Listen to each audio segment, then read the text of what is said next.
إن الحمد لله نحمده ونستعينه ونستغفره ونعوذ بالله من شرور أنفسنا ومن سيئات أعمالنا من يهده الله فلا مضل له ومن يضلله فلا هادي له وأشهد أن لا إله إلا الله وحده لا شريك له وأشهد أن محمدا عبده ورسوله يا أيها الذين آمنوا اتقوا الله وقولوا قولا سديدا يصلح لكم أعمالكم ويغفر لكم ذنوبكم ومن يطع الله فقد فاز فوزا عظيما.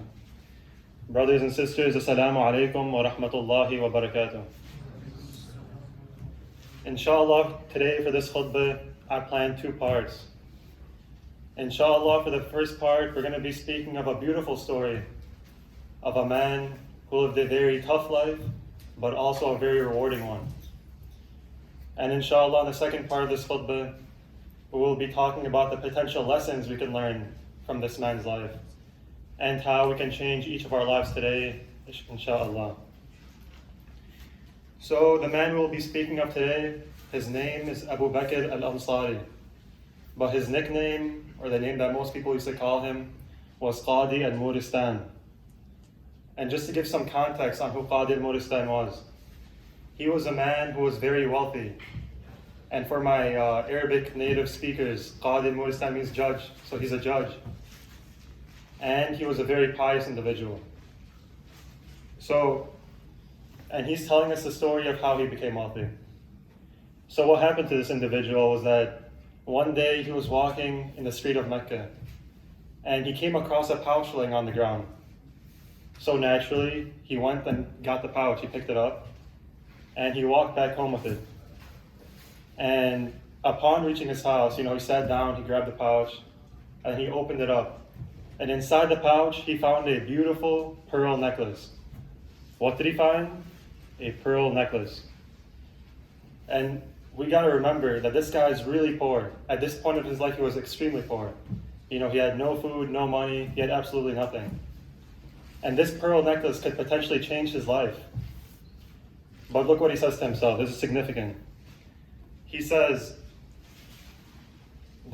he can't take this pearl necklace because it doesn't belong to him. He didn't feel right taking the pearl necklace. So what did he do?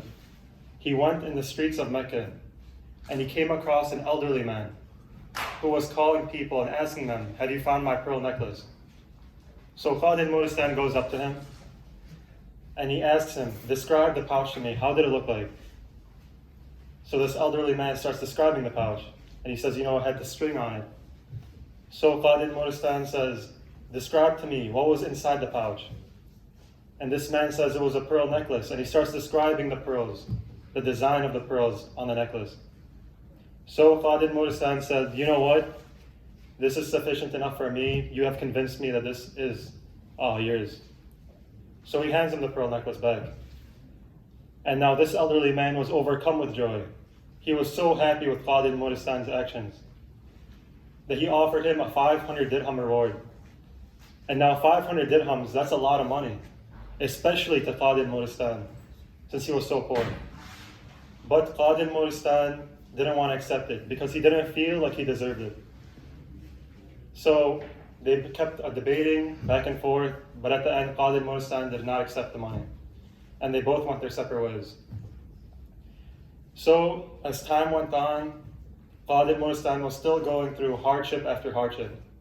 He was still experiencing poverty. He was still experiencing no food. And he was still getting poorer and poorer, basically. So what did he decide to do? Qadi al-Muristan decided to hop on a ship and search for a better life. He decided to sail the ocean. So he hopped on a ship, and while he was sailing in the ocean, what happened? They actually discovered a fault in the ship. And the whole ship got destroyed, it sunk. Everyone on the ship died, except for Qadi al-Muristan. He was the only sole survivor. And so what did he do to stay alive? He held on from a plank from the wreckage of the ship. And he held on for it for dear life, in the middle of the ocean, hopeless. So he kept holding on to that until he washed up ashore on an island. And I know, first of all, I just want to think about this for a second. This guy is going through hardship after hardship. He's very poor, he's broke. He can't find food. And then when he's trying to search for a better life, when he's trying to change his life, the ship sinks, literally. And he basically lost everything at this point. So, as the story continues, he washes up ashore on an island. And once arriving on the island, he finds a masjid in the distance. So he goes to the masjid, he doesn't find anyone there. So he goes into the masjid, he prays his salah, he grabs a mushaf, he grabs a notebook, and he begins to read out loud and write. And while Qadi al-Muristan is reading, the people of the island overhear him. So naturally they go to the masjid, they go walking toward the masjid and they surround Qadi al-Muristan. And they ask him, where did you come from? So he starts explaining his story. He says, I was on the ship, it wrecked, and now I'm up over here. So then they ask him, you know how to read and write from the Quran? And he says, yes, of course. So they tell him, can you teach us and our kids how to read and write from the Quran? And he agreed. So as time went on, Qadi al-Muristan was teaching his people how to read and write from the Quran, and they liked him a lot. They wanted him to stay with them. So the people on the island devised a plan. Their plan was to have Qadi al-Muristan marry a person from their island, marry a woman from their island. And they picked the most beautiful woman for this man. So after some persuasion, after some debate, Qadi al-Muristan agreed. And so he decided to marry this woman. And fast forward, on the night of his wedding, back in the traditional days, the man would see the woman on the night of the wedding. He wouldn't see her before.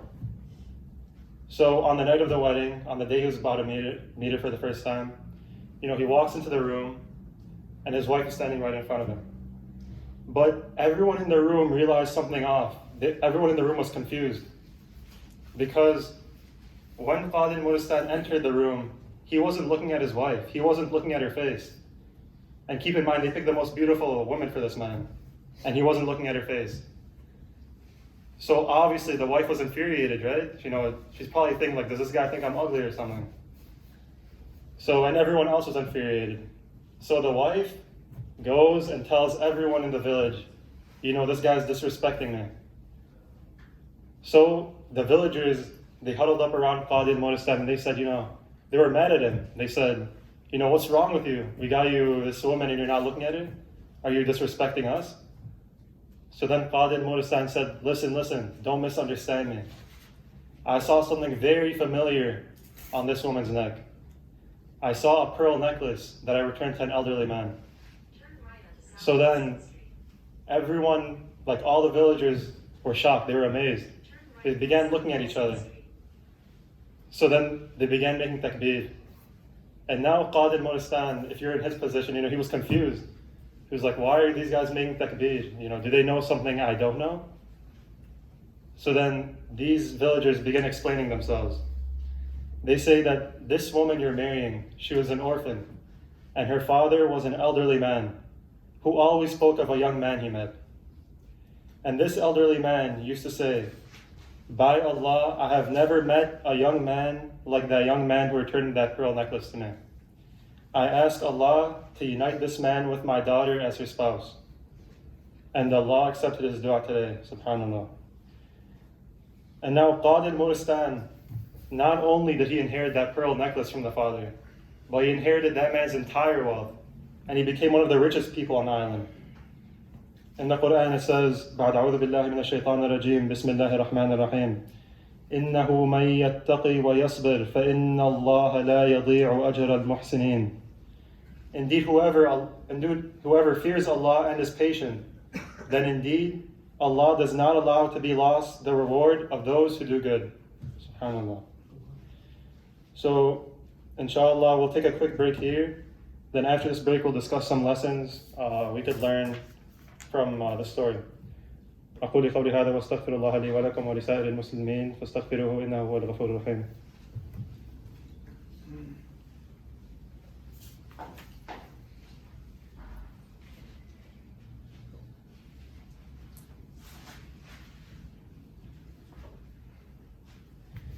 Bismillah, alhamdulillah, wa salatu wa salamu ala rasulillah, sallallahu alayhi wa sallam.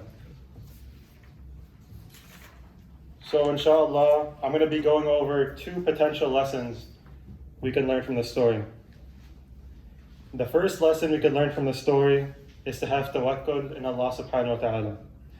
In the Quran, Allah subhanahu wa ta'ala says, بعد أعوذ بالله من الشيطان الرجيم, بسم الله الرحمن الرحيم. وَمَن يَتَوَكَّلْ عَلَى اللَّهِ فَهُوَ حَسْبُهُ إِنَّ اللَّهَ بَالِغُ أَمْرِهِ. And whoever places their trust in Allah, He is sufficient for him. Surely Allah is to accomplish His purpose. In this story, when Khalid Monistan was holding on to that plane for dear life in the middle of the ocean, there was no one around him, there was no aid around him. Do you think he knew what was going to happen to him? Do you think he knew what was destined for him on that island? He didn't. That's the short answer, he didn't. But what he did know was that he had tawakkul in Allah. And because he had tawakkul, Allah rewarded him. Sometimes in our own lives, we experience hardship, we experience some pain. Things sometimes don't go the way we planned them to. Whether it's financial problems, relationship problems, whether it's the news that's happening to our brothers and sisters in Gaza right now. It's always important to maintain our trust in Allah and understand that one day Allah will reward us for our patience.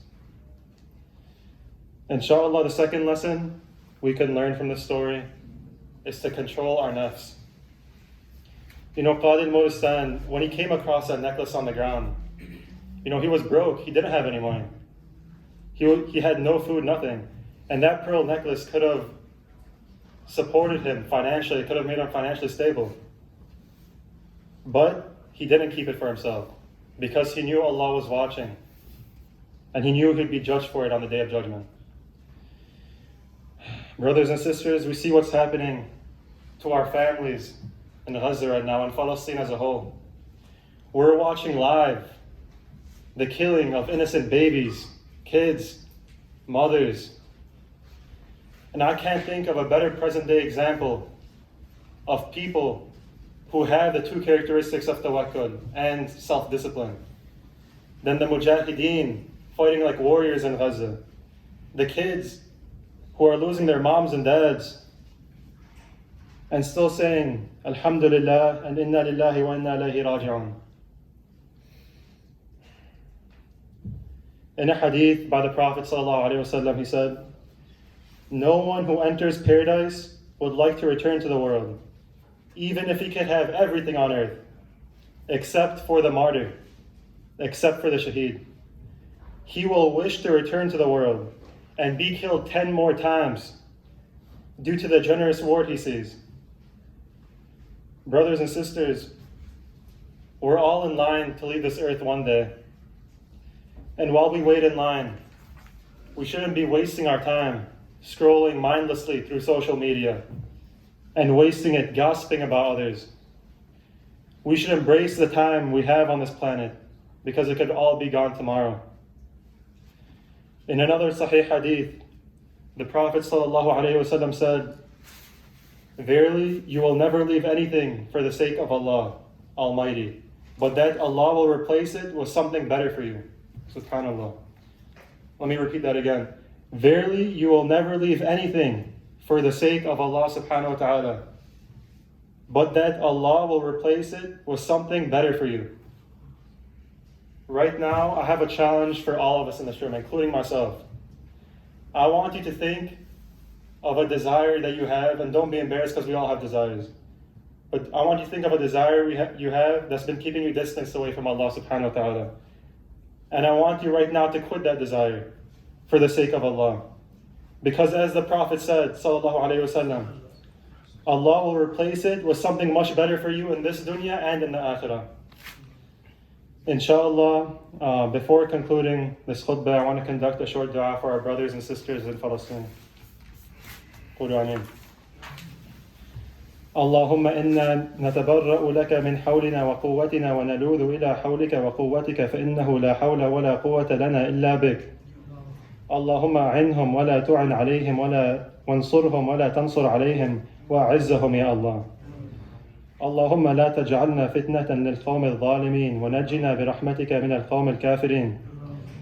اللهم إنهم في حاجة عاجلة إلى رحماتك. اللهم إنهم في حاجة عاجلة إلى رحماتك، فأنزل عليهم رحماتك يا رحمن يا رحيم. فأنزل عليهم رحماتك يا رحمن يا رحيم. Oh Allah, we ask you to be with our brothers and sisters in Palestine. Oh Allah, we ask you to honor, elevate, and protect them, oh Allah. Oh Allah, grant them a reunion in Jannah that makes them forget the pain. Oh Allah, send your rahmah upon them, oh Allah. Oh Allah, accept their shuhada, oh Allah. Oh Allah, we have put our trust in you, for you are Al-Qawi and Al-Aziz, and you are Al-Du'afa, oh Allah. Oh Allah, help our brothers and sisters around the world dealing with hardship, oh Allah. عباد الله إن الله يأمر بالعدل والإحسان وإيتاء ذي القربى وينهى عن الفحشاء والمنكر والبغي يعظكم لعلكم تذكرون. اذكروا الله يذكركم واشكروه يزدكم واستغفروه يغفر لكم واتقوه يجعل لكم من أمركم مخرجا. وأقم الصلاة.